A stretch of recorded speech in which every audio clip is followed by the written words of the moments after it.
Kalau lewat ini paha, nah yang di tengah apa gitu, malu-malu. Lalu diberi nama istilah dengan sesuatu yang suatu benda yang mirip-mirip, tapi akhirnya justru membuat anak bingung. Misalnya kalau untuk laki-laki dibilang burung. Perempuan? Nanti begitu perempuan misalnya dia mengatakan dompet misalnya begitu. Lalu dibilang, Mama burungnya Pak RT terbang. Bingung, ada adiknya bilang loh, kok bisa terbang dan sebagainya.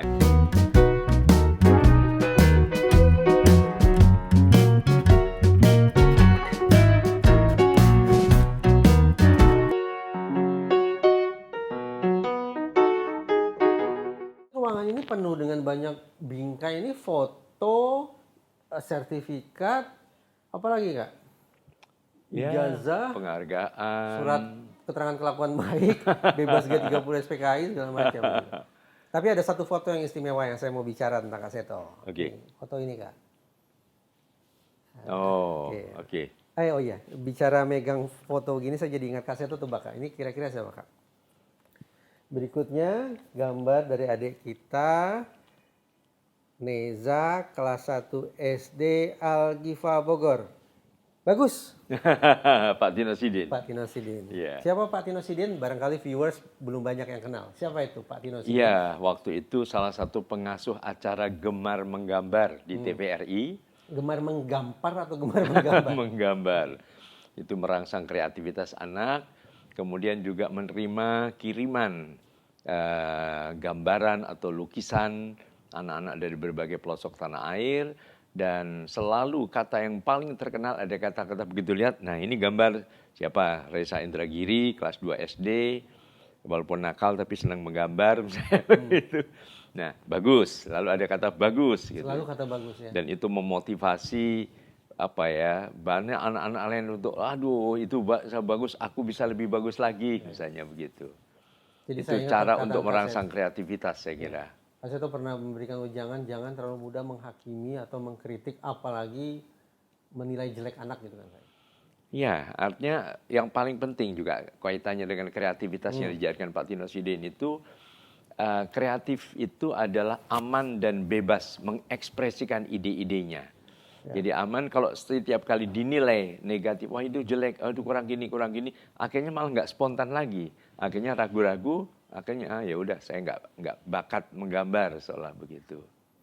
Kak Seto, ini kejadian peristiwa Kak Seto bersama sekian banyak kakak-kakak ketua LPA datang ke Istana Negara bertemu Presiden Jokowi. Iya, betul.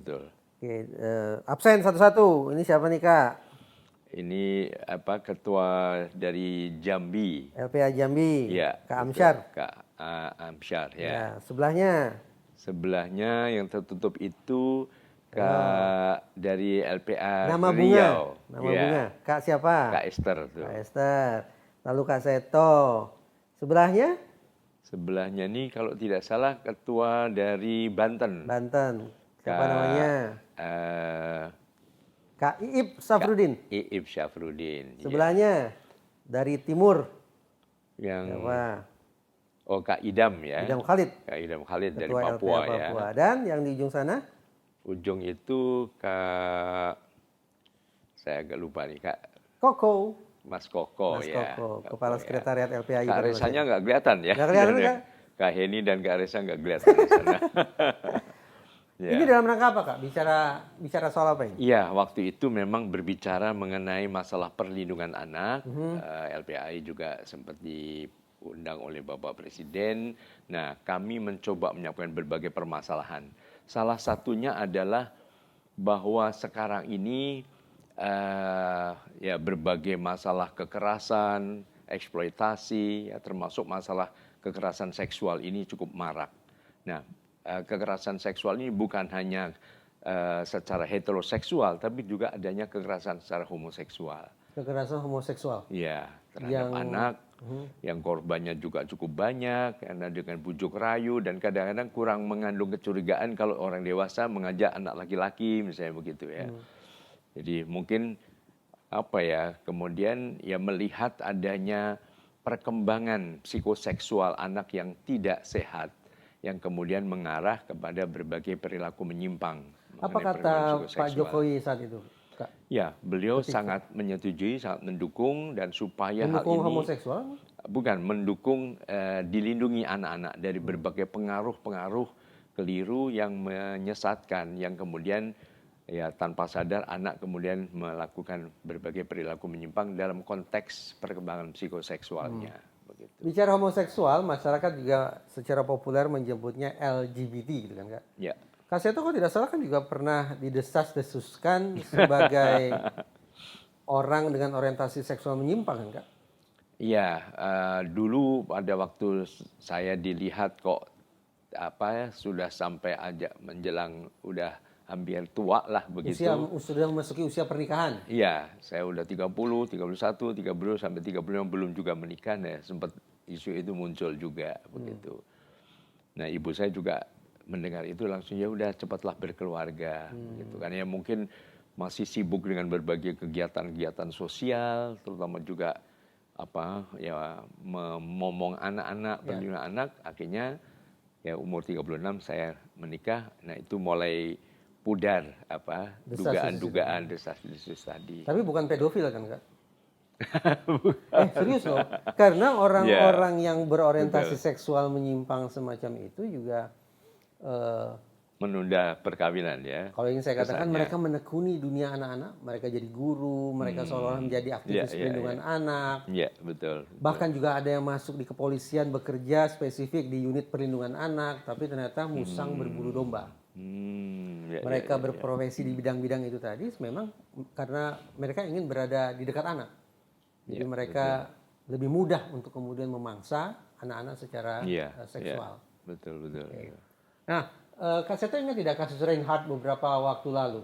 Iya, betul. Reinhardt yang oleh media Inggris disebut sebagai monster paling buas, monster seksual paling buas yang ada dalam riwayat Britania Raya.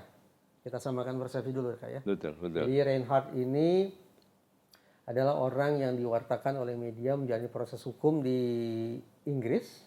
Buat apa ya? Masih ingat tidak ya? Di Inggris karena sudah memperkosa sekian banyak orang. Itu suatu persoalan yang menurut saya serius. Memperkosa, melakukan ruda paksa itu masalah serius. Dan masalah ini juga menjadi perhatian amat sangat luas di Indonesia dikarenakan korban Reinhardt ini juga adalah orang-orang dengan jenis kelamin yang sama dengan dia. Iya, betul. Jadi kita bicara perkosaan, apa boleh buat sekaligus homoseksual gitu kan ya. Perkosaan homoseksual. Iya.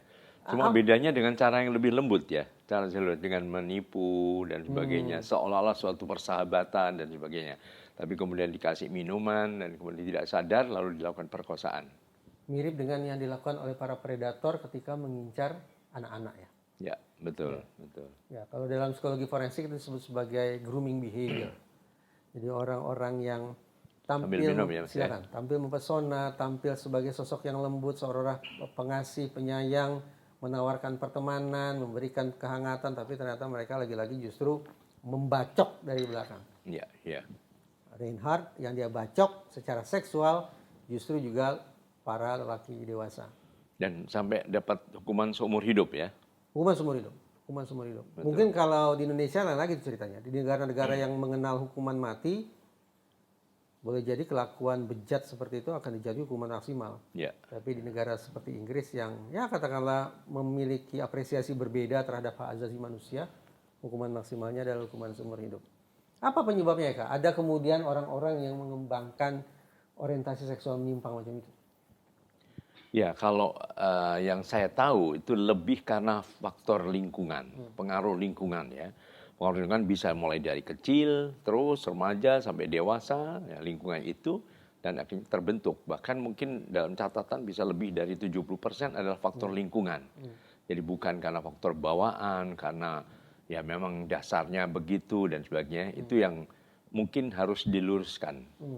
Kesalahpahaman begitu. Nah, kesalahpahaman itu juga yang pernah saya simak ini mulai ada saya tidak tahu ingin mengatakannya kampanye, propaganda atau apa ya, mengatakan orientasi homoseksual itu sudah bisa ditangkap indikasinya, sudah bisa mulai kelihatan tanda-tandanya sejak masih kanak-kanak. Iya.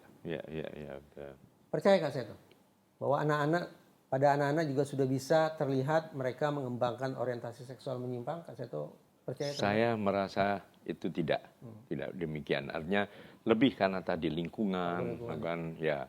Artinya mungkin juga itu juga pentingnya pendidikan mengenai seksualitas itu sejak dini. Dan yang paling penting nomor satu adalah anak mengenal identitas seksualnya. Misalnya kamu laki-laki, seperti siapa? Seperti ayah, seperti kakek, seperti paman, dan sebagainya. Adik perempuan, seperti bunda, seperti nenek. Jadi anak akhirnya mempunyai suatu semacam tokoh identifikasi lah, iya. Mengidentifikasi diri menjadi seperti itu dengan berbagai perilakunya, berbagai cara bicaranya, berbusananya, dan sebagainya. Berarti pendidikan ke anak tentang, nah engkau berjenis kelamin A atau B, engkau laki-laki atau perempuan, itu justru juga sudah bisa disampaikan sejak usia dini ya Kak ya? Iya, justru itu yang paling penting mengenai masalah pendidikan, istilah pendidikan seks ya. Itu adalah justru anak mengenal jenis kelaminnya. Bahwa hanya ada dua, laki-laki dan perempuan. Jadi aku laki-laki, iya. Seperti ini, saya kakak, seperti mungkin saudara sepupu dan sebagainya. Jadi identitas seksual yang jelas dari awal ini yang membuat anak ya sudah akan terus terbangun dengan berbagai tadi perilakunya, berbusananya, cara berbicara dan sebagainya. Begitu. Apa yang menjadi pendapat Kak Seto ini terus terang bertolak belakang dengan yang dulu pernah saya baca. Kalau Mas Fatur menonton tayangan ini, mohon maaf kalau saya keliru dalam menginterpretasikan ya. Mas Fatur ini lengkapnya Profesor Fatur Rahman. Beliau sekarang adalah Dekan Fakultas Psikologi Universitas Gadjah Mada. Dulu sekian tahun lalu saya pernah membaca salah satu tulisan beliau di media massa yang mengatakan, pendidikan seks tidak perlu bagi anak. Anak akan sadar tentang seksualitasnya dengan sendirinya. Tidak harus diberikan sebuah program pendidikan khusus, tidak harus ada mata pelajaran khusus, tidak harus dimasukkan ke dalam kurikulum formal tentang apa itu pendidikan seks bagi anak. Kak Seto ternyata saya simak sepertinya bertolak belakang ya. Saya butuh penegasan. Jadi menurut Kak Seto, pendidikan seks perlu diberikan sejak usia kanak-kanak. Iya. Urgensinya apa? Ya itu tadi. Anak tahu saya laki-laki, dia perempuan. Lalu? Ya, itu tahu kalau lingkungannya benar. Tapi kalau dia misalnya kemudian dipengaruhi beberapa seperti sekarang sudah mulai semacam intensif lah untuk menciptakan generasi penerus lah. Dari mohon maaf kalau disebut tadi LGBT tadi. Nah, itu anak juga akan mudah terjebak ke sana dan akan terus mengikuti arusnya. Tapi kalau dari awal jelas, misalnya begini, dari awal laki-laki begini yang lebih gagah, lebih melindungi dan sebagainya, bertanggung jawab ya, walaupun tetap itu tapi dengan warna masing-masing yang jelas, maka begitu ada pengaruh aku enggak seperti itu, begitu. Kalau itu muatan pendidikan seksnya saya setuju. Nah, di masyarakat sebagian ada salah kaprah yang menganggap bahwa pendidikan seks itu seolah-olah mengajari anak tentang bagaimana melakukan hubungan seks. Anak-anak masih TK diajarin nge-seks. Itu kan luar biasa ekstrim ya. Ternyata itu adalah persepsi yang keliru ya Kak. Betul. Ya mungkin istilah pendidikan mengenai seksualitas. Mengenai ya termasuk jenis kelamin atau gendernya itu jelas diketahui dan memang hanya dua begitu, dan mungkin juga organ tubuhnya apa namanya. Itu juga ya beberapa kalangan mengatakan ya sebutkanlah organ, jadi jangan sampai ini kepala, ini mata, hidung, mulut, dagu, ini dada misalnya, perut, lalu lewat ini paha. Nah yang di tengah apa gitu, malu-malu. Lalu diberi nama istilah dengan sesuatu yang suatu benda yang mirip-mirip, tapi akhirnya justru membuat anak bingung. Misalnya kalau untuk laki-laki dibilang burung, nanti begitu perempuan misalnya dia mengatakan dompet misalnya begitu, lalu dibilang mama burungnya Pak RT terbang, bingung. Ada adiknya bilang loh, kok bisa terbang dan sebagainya. Atau ibunya ke pasar, dompetnya ketinggalan orang, atau apa misalnya. Ya, jadi mohon diberi istilah. Nah, yang paling ini biasanya adalah istilah medis gitu. Jadi ini apa namanya? Biologis. Penis, istilah biologis ya. Biologis. Ini namanya penis. Jelas, jangan penis, jangan malu-malu begitu. Ini namanya penis. Kamu laki-laki, penis. Ya, tapi Papa tidak juga, usah terlalu sering menunjuk-nunjuk begitu juga. Kemudian kalau adik apa namanya? Vagina. Jelas begitu. Jadi kalau ada papa, mama kemarin ada yang pegang-pegang penisku. Jadi langsung bisa sampaikan. Tapi aduh nyebutnya nggak enak nanti.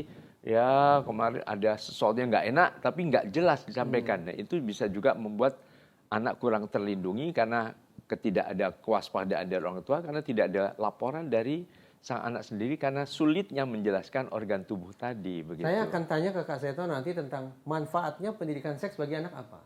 Setelah dia tahu namanya, setelah dia tahu jenis kelaminnya, lalu manfaatnya apa. Tapi sebelum ke situ, saya ingin sedikit mempertanyakan begini Kak.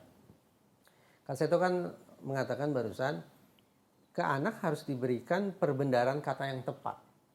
Jadi kalau dia laki-laki, maka alat kelaminnya namanya adalah penis. Iya, iya. Sementara kalau dia perempuan, alat kelaminnya adalah vagina. Tapi Indonesia itu kan terdiri dari berbagai macam suku, bangsa, kata Bang Haji Roma Irama. Iya. Agamanya banyak, sukunya banyak. Masa iya sih Kak, dari Sabang sampai Merauke harus diberikan pengajaran yang seragam semacam itu? Karena katanya yang paling baik itu adalah sesuai dengan nilai kearifan lokal. Kalau masyarakat tertentu memiliki sensitivitas yang lebih tinggi terhadap hal-hal terkait seks, ya mungkin harus dipertimbangkan apa iya ke masyarakat semacam itu kita perkenalkan nama penis misalnya. Sebaliknya ke masyarakat yang lebih terbuka, Jakarta misalnya oke lah, diperkenalkan oh ini vagina, ini penis dan seterusnya. Tapi ke masyarakat yang sebutlah misalnya ya, tolong saya dimaafkan kalau saya salah memilih kata. Masyarakat yang relatif konservatif, yang berusaha melestarikan nilai-nilai lama, mungkin sulit bagi mereka Kak untuk mengucapkan apalagi mengajari anak mereka memakai kata biologis itu. Ya, ini Bapak ya, beberapa kalangan yang saya tanya ya, yang membuat anak juga tidak merasa rikuh tuh canggung dan sebagainya. Karena apa?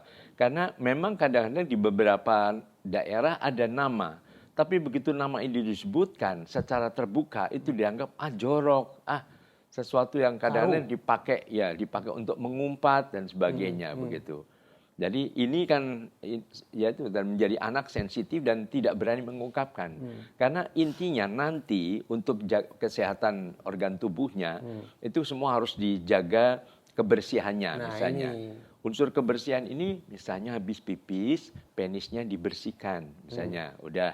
Lalu kebersihan, kemudian juga kesehatannya jangan selalu dipegang-pegang. Lalu keamanannya dijelaskan tidak boleh sembarang orang meraba. Poin bagus. Namanya penis kamu, vagina kamu dan sebagainya. Jadi akhirnya mengarah ke keamanan. Terus mungkin diarahkan kepada semacam simulasi. Kalau ada yang coba meraba katakan tidak boleh misalnya, jangan. Atau berani teriak, bahkan dilatihnya tuh juga mudah begitu. Kurang keras, ya tidak. Nah, anak-anak demikian biasanya cukup banyak yang kemudian bisa lolos dari upaya-upaya pemerkosaan atau pelecehan seksual. Ya. Jadi ada manfaat dari sisi kesehatan, kebersihan, dan juga keamanan. Ya. Saya minta bantuan Kak Seto. Dari tadi kita bicara tentang pendidikan seks, fokusnya pada organ kelamin yaitu penis dan vagina. Kalau ke anak-anak, apalagi sih Kak bagian tubuh yang perlu diberikan pengajaran secara khusus oleh orang tua maupun guru? Kan yang dalam konteks ke arah pelecehan seksual ya. Ya pertama juga justru yang paling jelas adalah mulut misalnya. Mulut. Ya. Misalnya kadang-kadang cium dong misalnya anak kecil cium tapi kemudian cium mulutnya misalnya dan itu tidak boleh. Kemudian juga bagian dada ya meraba-raba dada dan kemudian selain tadi penis juga atau vagina adalah belakang ya. Pantat. Maaf, kalau payudara sudah bisa diberikan belum kata itu ke anak-anak? Kan ya anak-anak perempuan kan belum ya, sudah dari ada awal dada, justru udah pegang dada itu jangan. Oke, intinya dada ya. Iya, betul. Jadi mulut, dada, kemudian penis vagina dan pantatnya. Iya. Oke. Nah, ini penting nih. Jadi jelas pilihan kata yang harus diberikan, pengajarannya, pemahamannya kepada anak-anak, apa yang harus mereka jaga, apa yang harus mereka lindungi, apa yang harus mereka bersihkan, dan seterusnya. Kak Seto, bisa tidak kita bayangkan orang-orang seperti Reinhardt yang melakukan ruda paksa, apalagi ruda paksa dengan sesama jenis kelamin, itu adalah mereka-mereka yang ya katakanlah tidak mendapatkan pendidikan yang sebagaimana mestinya ya tentang seksualitas. Iya, saya menduga bahwa arahnya memang dari arah anak-anak. Jadi tidak ada kejelasan, kemudian juga bisa juga pengalaman sebagai korban. Oke.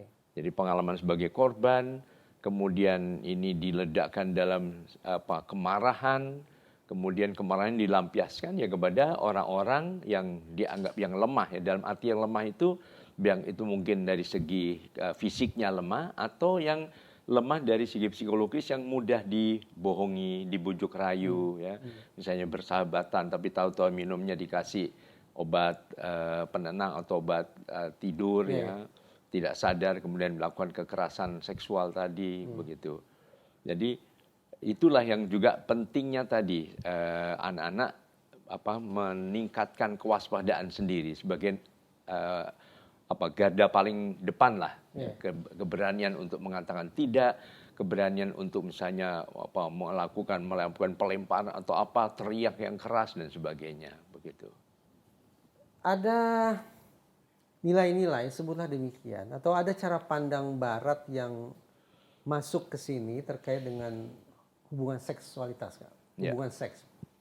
Misalnya begini, bahkan mungkin saya keliru ya, tapi seingat saya rumusan semacam ini, pemikiran semacam ini juga sudah masuk dalam RUU penghapusan kekerasan seksual itu, yang mendapatkan penolakan menurut saya cukup besar dari masyarakat. Salah satu misalnya begini, bahwa hubungan seks itu sah-sah saja selama dilakukan atas dasar mau sama mau. Jadi apakah itu dilakukan dalam ikatan pernikahan maupun di luar pernikahan, sepanjang kedua belah pihak itu mau sama mau, maka tidak usah dipersoalkan. Bagaimana menurut Kak Seto? Ini bicara antar orang dewasa. Antar orang dewasa misalnya. Jadi yang penting mau sama mau nikah kayak mau tidak kayak. Ya. Kan dalam hal ini kan juga dipertimbangkan faktor risikonya kan. Faktor risiko. Jadi risiko itu misalnya penyakit kotor misalnya. Kemudian juga terjadinya kehamilan yang tidak dikehendaki. Kehamilan di luar pernikahan pula ya? Iya, dan di luar pernikahan. Jadi dari risiko-risiko itu termasuk kemudian nanti anak juga atau yang bersangkutan merasa penuh dengan perasaan dosa lalu begitu mengganggu, terjadi keguncangan psikologis dan sebagainya. Nah, dampaknya adalah ke sana arahnya begitu. Bagaimana kalau kemudian juga ada sebagian orang yang mungkin mereka berkelakar, tapi bagi saya ini kelakar yang tidak lucu, yaitu pernikahan sesama jenis kelamin. Sesama jenis kelamin mau menikah, kemudian mereka ingin mengekspresikan kasih sayang, kerinduan pada anak dengan cara mengadopsi anak. Kak Seto setuju tidak dengan praktek pernikahan sesama jenis kelamin, tambah lagi mau mengadopsi anak? Ya, saya kira tidak bisa dibenarkan ya, karena kalau kita mengacu pada undang-undang perkawinan ya, pemahaman perkawinan ini adalah antara dua orang, yang satu suami dan yang satu istri. Nah, suaminya adalah laki-laki, istrinya adalah perempuan. Jadi dalam konteks itulah namanya perkawinan. Jadi tidak ada perkawinan yang sama jenis begitu. Lalu yang kedua juga anak yang diadopsi dan sebagainya ini takutnya malah jadi semacam sumber atau jadi korban dari orang tua yang bersangkutan ini. Dan setiap anak kan dalam sebuah keluarga itu perlu adanya figur yang mengarahkan pada perilaku maskulin dan perilaku feminin kan, harus ada keseimbangan dua tadi. Sehingga untuk misalnya yang laki-laki itu adalah maskulinnya adalah bagaimana dia bertingkah laku sebagai laki-laki, tapi figur femininnya ini adalah bagaimana nanti dia berkomunikasi dengan lawan jenisnya. Ini bagian dari perkembangan yang sehat untuk nanti mengarah pada saat mereka sudah dewasa. Baik, gitu. Sebaliknya seperti teori Kak Seto tadi, kalau lingkungannya salah, bayangkanlah bahwa ayah dan ibunya ternyata sama-sama jenis kelaminnya, betul. Itu akan memunculkan kebingungan dan memberikan sebutlah proses pengajaran yang keliru ke anak ya. Betul, iya. Oke. Di TNI Polri ada loh Kak, ini awalnya cerita ini menggemparkan luar biasa, tapi hilirnya ujungnya membahagiakan. Bagi saya itu sangat membahagiakan. Sorry. Kenapa membahagianya? Kak Seto mungkin simak berita bahwa di tubuh TNI Polri ternyata terungkap ada jaringan homoseks. Ada personil-personil TNI Polri yang ternyata oknumnya ya? Ya oknum, penyuka sesama jenis. Awalnya berita itu mengagetkan, menggemparkan, tetapi kemudian ujung akhirnya membahagiakan. Kenapa? Karena ternyata para oknum tersebut dijatuhi sanksi tegas. Bahkan kalau tidak salah yang di TNI dihukum penjara ya, yang di TNI di penjara ya, di TNI di penjara sih nggak saya ingat. Artinya baik itu militer maupun polisi Indonesia tidak memberikan ruang kompromi terhadap bentuk-bentuk penyimpangan seksual semacam itu. Apalagi penyimpangan seksual yang kemudian dilestarikan lewat jaringan, gitu, lewat sindikasi, lewat sebuah perkumpulan. Nah, saya acungkan 2 jempol kepada TNI dan Polri. Ketegasannya. Betul. Bahkan menurut saya TNI Polri dalam kasus ini, dalam situasi ini, dalam masalah ini kan patut untuk dijadikan sebagai teladan. Ini loh cara penyikapan yang tepat terhadap adanya oknum-oknum, entah itu oknum masyarakat atau lainnya yang ternyata melakukan praktek penyimpangan seksual sedemikian rupa. Nah, bagi Kak Seto, orang-orang yang katakanlah terlanjur mengembangkan pola hidup seksual yang menyimpang itu, bisa dikembalikan ke jalan lurus tidak, Kak?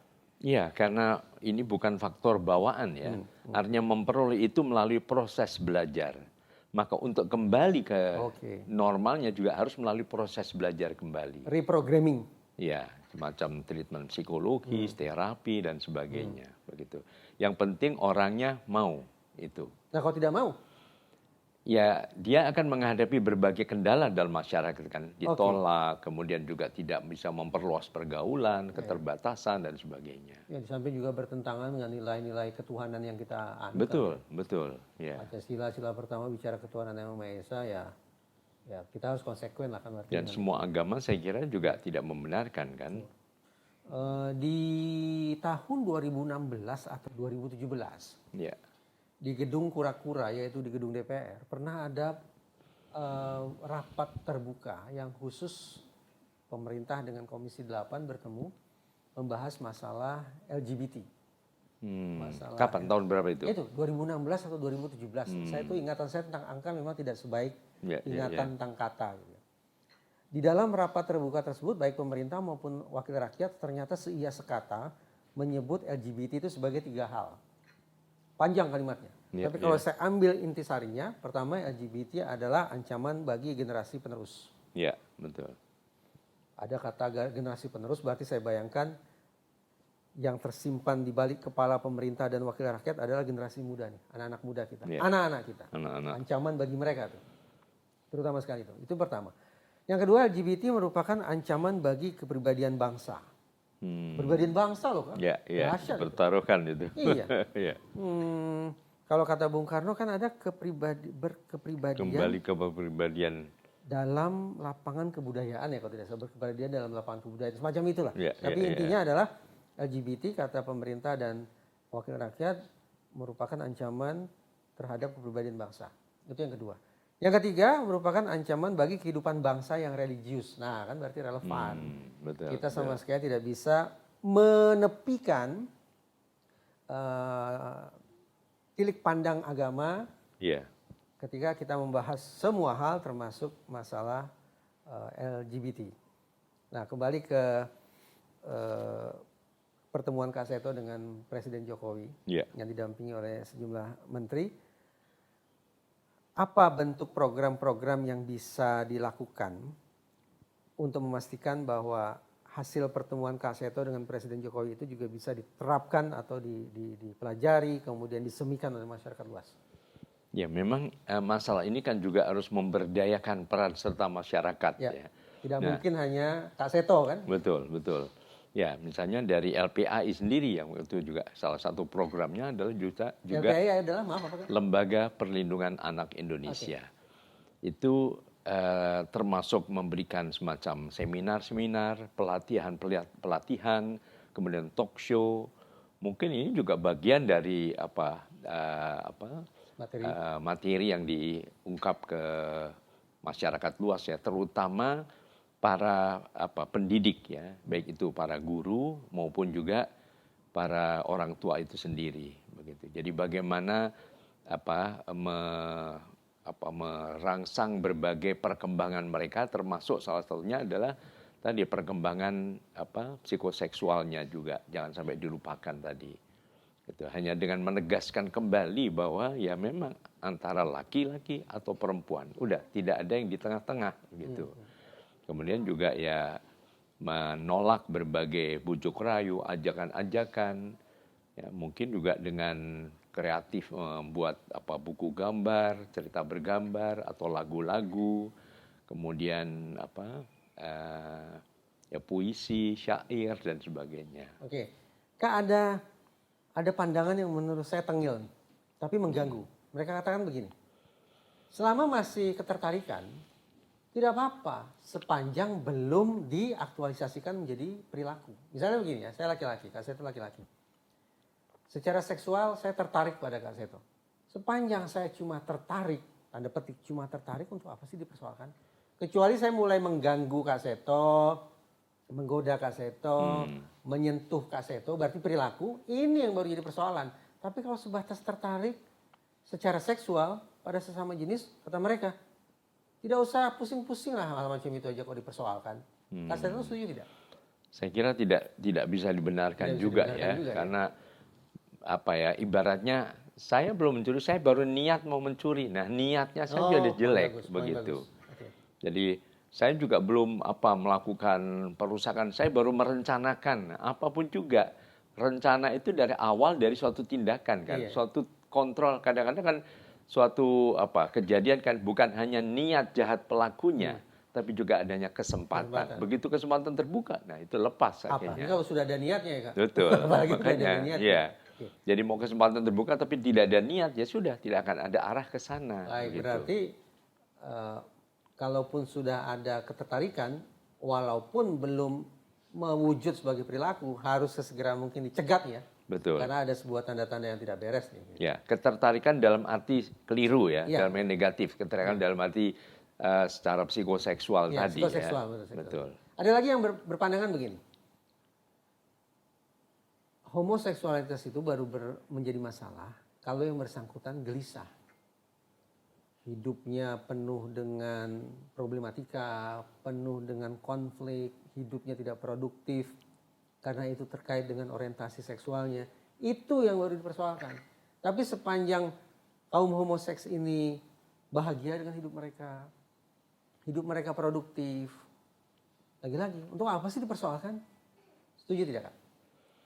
Ya, artinya mempersoalkan sesuatu yang tidak wajar, yang tidak sehat, itu pada dasarnya ya harus demikian, harus kita persoalkan.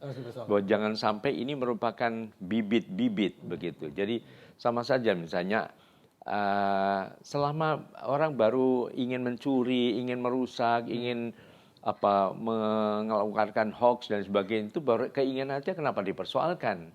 Ya, semua itu mulai bibitnya itu yang harus dibersihkan sama sekali dengan tadi kehidupan yang sehat. Jadi selain jangan sampai dibuat anak-anak penuh dengan kekerasan sehingga kemudian akan melampiaskan perasaan-perasaannya, kemudian juga dalam keadaan normal pun perasaan-perasaan itu mohon sudah dari awal dibersihkan dengan mengarahkan pada hal-hal yang positif.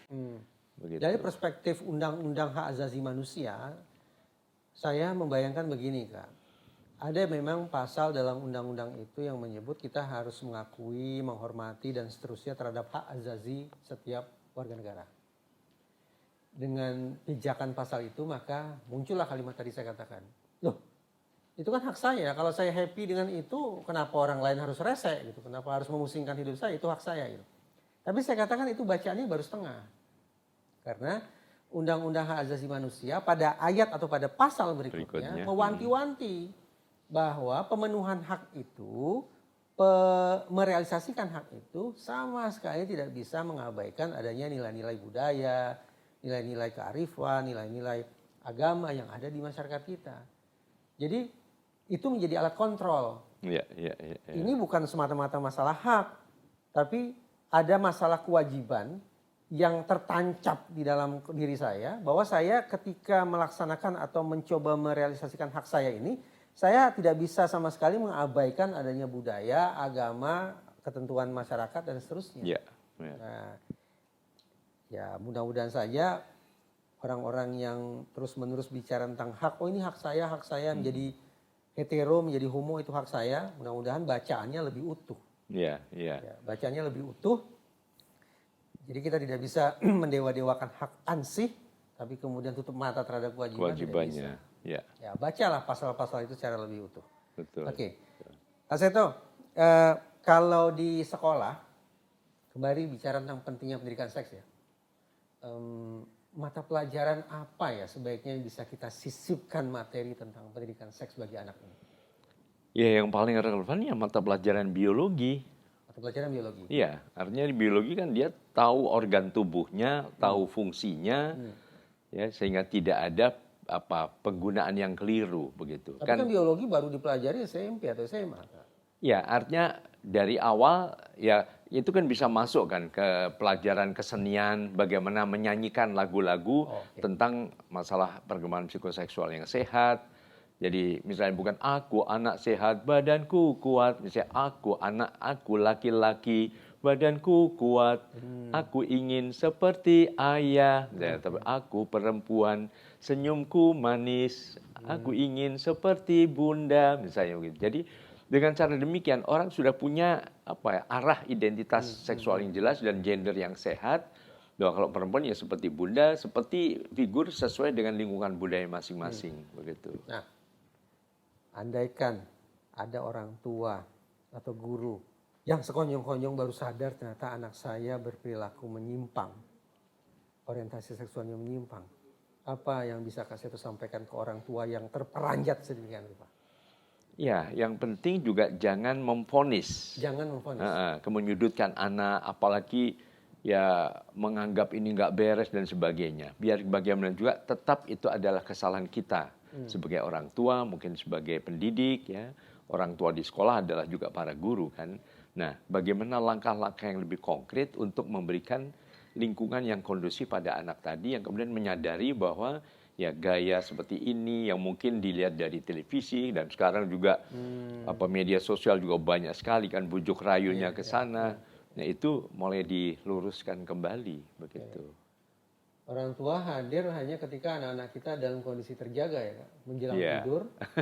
Betul. Kalau malam buta, anak-anak kita justru terpapar pada informasi, pada tayangan visual yang tidak karu-karuan ya. Betul, itulah pentingnya juga bahwa alat media sosial itu tidak di kamar anak gitu. Gimana Kak? Media sosial kayak televisi, mungkin juga laptop, ya handphone dan sebenarnya tidak pada saat anak tidur, semua ya udah diamankan misalnya sama-sama misalnya, ya kecuali mungkin ayah dan bunda yang lebih, kalau tiba-tiba ada suatu misalnya harus menghubungi dokter atau petugas keamanan ya. Tapi anak-anak saya kira sudah pada saatnya tidur. Jangan sampai orang tuanya nyenyak, tidur lelap, nah dia udah berselancar kemana-mana begitu. Pertanyaan terakhir. Kalau ternyata ada orang dewasa, kalau ternyata ada guru yang justru mengajak anaknya, mengajak muridnya untuk mengembangkan pola orientasi seksual menyimpang, apa yang harus kita lakukan? Ya, jelas itu pelanggaran atau kekerasan terhadap anak kan. Jadi tentu ada sanksi pidananya. Pidananya yang bermain. Betul. Jadi orang dewasa, demikian pula guru, jangan coba-coba curi-curi kesempatan membujuk rayu anak, menghasut anak, berpropaganda ke anak untuk mengembangkan pola-pola hidup termasuk orientasi seksual menyimpang. Ya. Karena ada ancaman pidananya. Dan bahkan pidananya ditambah sepertiganya lagi. Kalau? Yaitu kekerasan terhadap anak, eksploitasi dan sebagainya. Kalau orang tua atau orang yang bertanggung jawab sebagai pendidik, ya, itu adalah pihak yang harus dikenakan sanksi lebih berat begitu. Yang harusnya tadi melindungi, mengayomi, membuat aman, tapi malah menjerumuskan, makanya sanksi pidananya lebih tinggi. Oke. Baik. Indonesia bicara tentang bonus demografi, bicara tentang anak-anak sebagai talenta emas, sama sekali tidak mungkin mengesampingkan aspek psikoseksual ini kan. Ya. Perkembangan psikoseksual. ya dalam konteks perlindungan anak.